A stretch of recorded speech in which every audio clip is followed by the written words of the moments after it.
We facilitate conversations around diversity and inclusion through Parity Plexus, a virtual group of inclusive professionals from a variety of backgrounds. Pay parity, an important element of gender equity, is the topic of conversations for a few weeks. We will share interesting bites around the theme and bring in experts to share their thoughts and help you to understand and reduce any gender pay gap in your organization. In this video, Mansi Singhal, rewards consulting leader at Mercer India, speaks to Prakriti Panwar, a diversity, equity, and inclusion leader, on how organizations are moving to reduce the gender pay gap. She refers to Mercer's recently released When Women Thrive 2020 Global Report to shed light on the current state of gender pay gap around the world.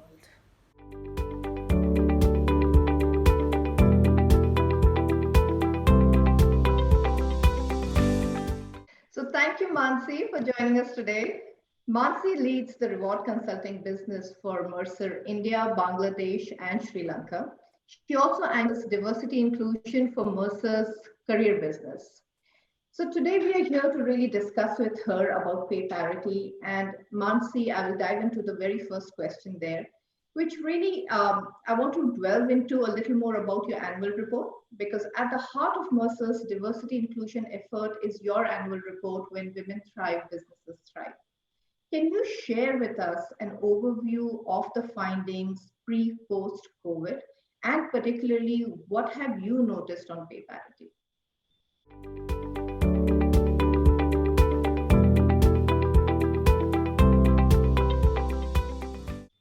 Sure, absolutely. So, we published our very first report, When Women Thrive, Businesses Thrive, in 2014, and subsequently in 2016. So, in this new global report, which just straight off the press, we took a look at how much progress has been made globally in 4 years, and we have actually, renamed it or rechristened it to When Women Thrive. Okay. And really, the point is, when women thrive, I think all of us do together.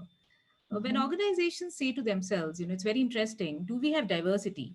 They often really think about representation. It's like a mathematical indication, the numbers of individuals by gender, by race, ethnicity, age, or LGBTQ status that are present in the organization. It's really a mathematical representation as such to my mind.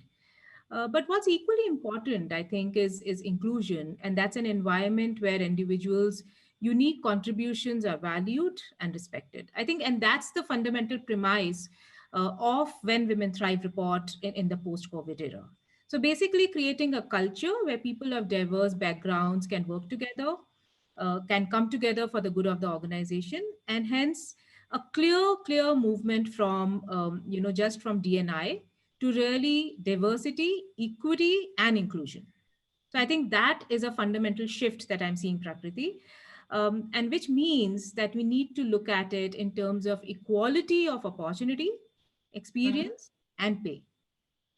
So for me, I think the spin really needs to be around how equality can be created, both in terms of opportunity and experience, but also how that translates into equality in pay, right? So like you asked about very specific focus areas that have emerged from the report, right? So some very Mhm. interesting shifts that we are seeing. So there have been some improvements in female talent flows and representation, for sure. There have been, right? Mhm. But really, I think gender equity is going to be predominantly improbable for the next 10 years, is what our report really talks about.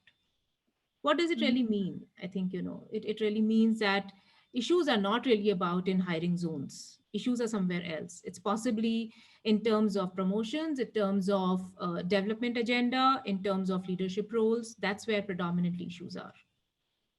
Uh, the second one really is about organizations are broadly committed to DNI, Mhm. but they lack on predominantly a strategy and accountability to drive progress. Senior executives and board members are engaged in DNA efforts for sure, but manager involvement is lacking, because that's, I think, fundamentally is most critical for creating Mhm. an Mhm. inclusive and developing sort of a culture, right? I mean, to be able True, to true. to say that women could develop and take on those roles. So Sure. organizations are adopting disciplined methods of analyzing pay equity. But, Mm, and a big but there, mm, remediation is lacking. And what it really mm, means is once I've identified that on my, I've identified and I analyzed reams of data, I have actually gone to the core issue of which functions, which levels, what kind of tenure, what kind of pieces are really resulting in inequity. What do I really mhm. do with that analysis? Do I Yeah, fundamentally go back to those choke points and put in yeah, some kind of remedial action so that that inequity doesn't happen the next year around when I go in for that audit? That's a right. fundamental lever of creating any sort of change. Sure, sure. Very interesting. Because, you spoke about the manager, and honestly, in my own belief, I do believe that most of the make and break conversations really happen there, right? Absolutely. So, manager involvement is just so key. So, Mansi, when you look at an organization, an individual organization per se, as a reward consultant, where do you see a pay parity gap? Is it at an individual level? Is it the CNB framework or the philosophy? Or is it really the result of a market demand? And where do you see some best practices emerging here?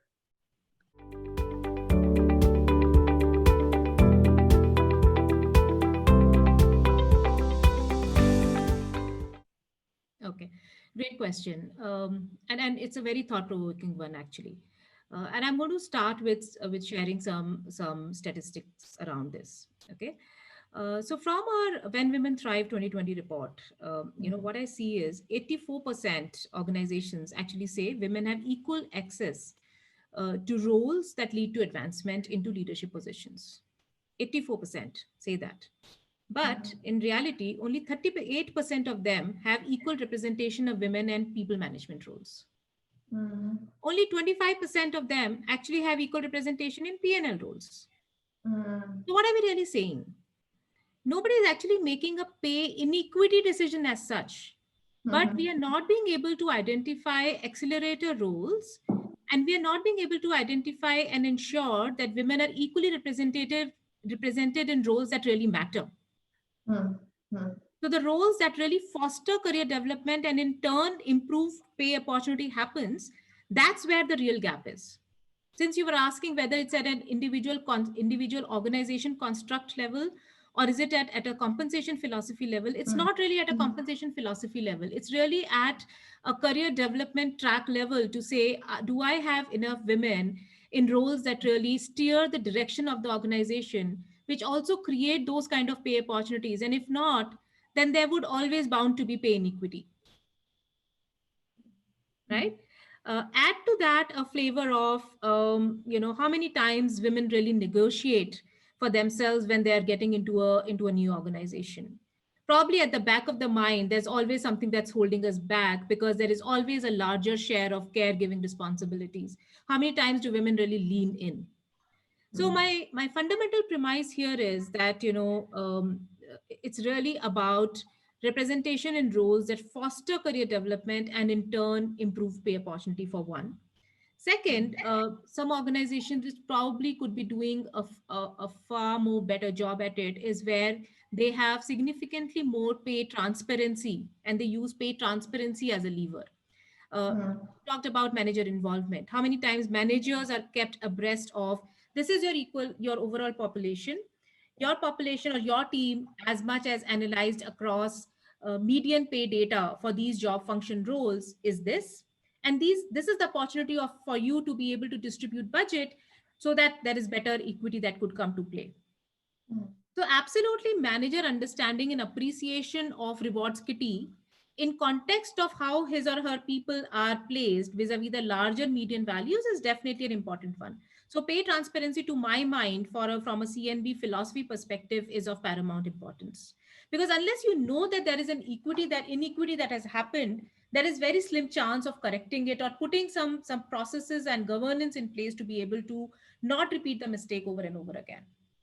sure, Third is if organizations and very good organizations actually have a pay audit mechanism in place. And they may not always do it themselves. They actually reach out to experts out there in the industry. They could be working with organizations like ours to actually conduct large scale pay equity audits. And we actually have very evolved tools around it, pay equity calculators, where you actually feed reams and reams of data as to how or to what extent of inequity exists when you compare data sets across business units, functions, tenure, performance, pedigree, all of those dimensions put together. Is there an inequity issue? And if it is, then it can be brought down or zeroed down to an individual element. And then you put a corrective mechanism around it. So long answer short, Prakriti, I think it's really a combination of multitude of these pieces about pay transparency, about willingness to do your pay equity analysis year on year and put a improvement framework in place, and ultimately having a career mechanism where women actually grow up into taking roles that really matter. Sure. Yeah, and those are all very interesting inputs there. And just as a wrap-up question from there, Mansi, I wanted to, tap into your cross-industry experience and get your view and again understand some current trends. And are there certain sectors that have been able to progress more than the others? And are there things that we can learn, from a cross-industry perspective?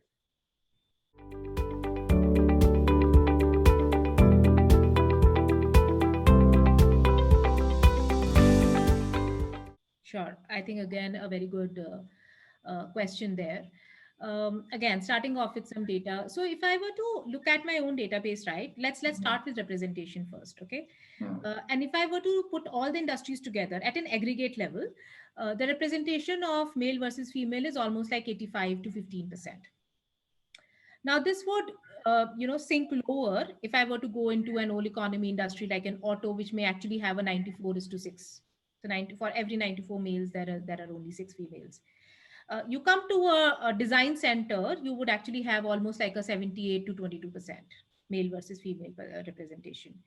Technology as an industry, however, it's very interesting to note at an entry level for the first few years of career levels, the male versus female representation is 55-45. It's one of the best in that sense. But by the time you reach to leadership positions, you reach leadership positions of almost like executive positions, that drops to single digit of like a 90 to 8. What really happened? you know so logically, if it makes sense to have women in leadership roles, we all acknowledge that because they bring very different competencies to table. They are being able to multitask. They take much more holistic view. They are more inclusive. They are more intuitive, and therefore have a significantly better impact on job and hand. What's really happening? Why are we dropping with that 55-45 to almost like a single digit? Having said that, I would still say that technology and allied industries have actually been able to attract and retain women, at least Mhm. till mid management levels, much better than anybody else. And reasons for that, Prakriti, since you were actually delving deeper into what individual industries are doing better, couple of things there. One is really about working conditions. Second is about roles where women have been able to progress beyond just an individual contributor to be able to take significantly impactful roles in terms of a project manager, in terms of business unit leaders. Actually, tech and allied industries are one of the few ones where actually women have been able to take P&L responsibility much better than and gone on to take on seat at the board. So I think all of that comes together to say where you have ultimately coming down to the same thing. If you have an overall ecosystem which encourages you to take on, there's been developmental agenda put in place. There are mentoring networks put in place, and genuinely the larger ecosystem takes pride in investing that kind of effort and energy in helping women take on those larger P&L roles. And by the way, it's not that the help is required. It's just that, because there is so much disadvantage already for being able to do multitude of roles as such, just a little bit of a nurturing environment is all that takes to take women to significantly differential roles. And since I talked about this industry, I also wanted to touch upon a little bit about the pay parity part of it. If we were to talk about another industry, I'll take an example of consumer industry. For the purpose of this conversation, I was doing a little bit analysis of how does, how is the impact on pay equity? You'd be surprised to see in consumer industry, what our data shows is for, individual contributors lay roles of about 8 to 10 years of experience, actually women are getting paid better than men. And it's very surprising. So for every 100 rupees paid to men, women are being paid at 115. And when I Mhm. was trying to do a little bit more deep dive on this, I found the composition of that role is really, or that career level is really women who have spent more time in the firm for some kind of administration roles or secretarial roles. So, we obviously can't move them to the next level. So they continue to get paid more. So that's one profile of job in that particular career level, which is contributing to a differential pay. The other profile of the job is when women are actually joining for marketing roles. And since I was taking an example of consumers, so they are actually getting engaged in modern trade kind of work. So, one of your earlier conversations was alluding to is better representation of women in certain roles, resulting in pay parity on the positive side. Absolutely, it does. So, for example, if there are more women doing modern trade kind of work, which anyways attracts functional premium, automatically reflects a better pay parity or improved distribution of pay at those levels and roles. So broadly, wanted to give you a flavor of two different industries and how does it really play out, both in terms of headcount as well as pay premiums. But broadly, that's what it is. And finally, I think I do think that two important pieces there. So flexibility is a key issue, I think, for and not just for women, but it is really a key issue for modern multi-generational workforce. So if organizations are being able to manage that piece well, particularly in post-COVID era, we have been able to dip into so many different pools, right? Pools which were probably working out of tier two cities, pools which were not in active full-time employment, and that includes a lot of women as well, willing to trade compensation for flexibility. So all of Mhm. that, if we were to put together, I think that's a good wrap on that whole conversation. Plus, we touched upon this earlier, effective training for managers, which I think needs acceptability to say, I don't have to have somebody sitting right under my nose to get the output, right? So all of these pieces put together have a sort of a view in how the whole pay equity could get shaped in days to come. Sure. So that was brilliant, Mansi, and we got a lot of insights from you. It's very interesting that in our conversations and some research that we have put together, that a couple of things are actually they seem like they're cutting across all the conversations that we are having. A, on transparency. So it's interesting you bring up the whole point around transparency in terms of manager transparency, getting them and bringing them and engaging them in the whole exercise, which also puts a lot more accountability on them, right? Because Absolutely. knowledge is power. Now, from there, you also spoke about this whole piece around pay equity audits, and that's another piece that's coming. We see that also as a global trend. So I think those two things have been very, very key. And it does seem like it cannot be a one time exercise. What we really need to do as we move forward to create an inclusive organization is to keep re-looking at where we stand, and then the whole remediation piece that you spoke about. I think that is very, very critical to the whole piece. So thank you so much. I thought it was brilliant, and thank you for your insights and time again. Thank you. Pleasure's all mine. Lovely talking to you. Thank you for your time. Thank you.